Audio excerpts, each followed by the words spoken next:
Assalamualaikum warahmatullahi wabarakatuh. Perkenalkan, nama saya Cindy Apriyani. Di sini saya ingin mempresentasikan tentang dampak resesi dunia di Indonesia pada tahun 2023 mendatang. Resesi adalah kondisi ekonomi negara sedang memburuk atau terlibat dari produk domestik bruto yang negatif, pengangguran meningkat, hingga pertumbuhan ekonomi real bernilai negatif selama 2 kuartal berturut-turut.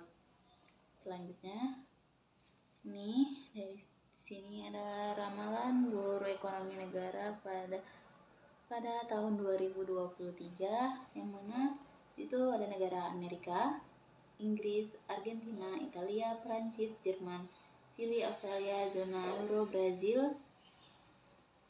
Dan penyebab dari krisis ini kenaikan suku bunga, inflasi, perang Rusia dan di Ukraina, melamanya investasi, meningkatnya pengangguran. Dan selanjutnya, penyebab resesi ekonomi. Yang pertama, guncangan ekonomi.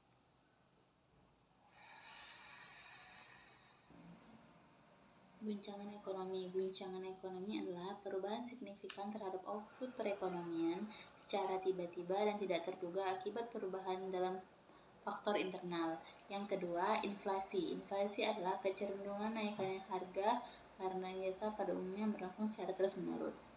Yang ketiga, tingginya suku bunga biasanya dilakukan oleh bank sentral di hampir setiap negara sebagai upaya dalam mengendalikan inflasi.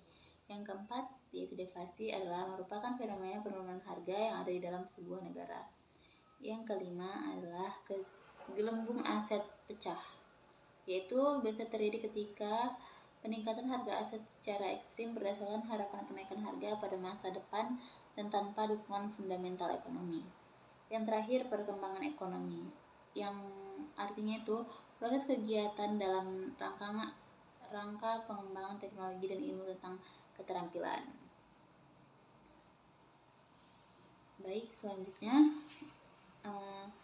ini Indonesia masuk dalam 15 negara terancam resesi. Tapi Indonesia di sini dari data tersebut Indonesia ada di urutan ke-14 dengan 3%. Yang urutan pertama itu ada Sri Lanka, yang kedua Selandia Baru, dan ketiga Korea mana nih? Korea Selatan ya. Selanjutnya, ciri-ciri resesi: pertumbuhan ekonomi negatif, ekspor besar dibanding impor lebih besar dibanding ekspor. Yang ketiga, turunnya lapangan pekerjaan. Yang keempat, produksi dan konsumsi tidak seimbang. Yang selanjutnya, cara mengatasi resesi ekonomi. Yang pertama, mempersiapkan diri jika suatu waktu terkena PHK. Yang kedua, mempelajari hal baru. Yang ketiga, meminimalisir pengeluaran yang tidak terlalu penting. Yang keempat, mencari penghasilan tambahan. Sekian, terima kasih.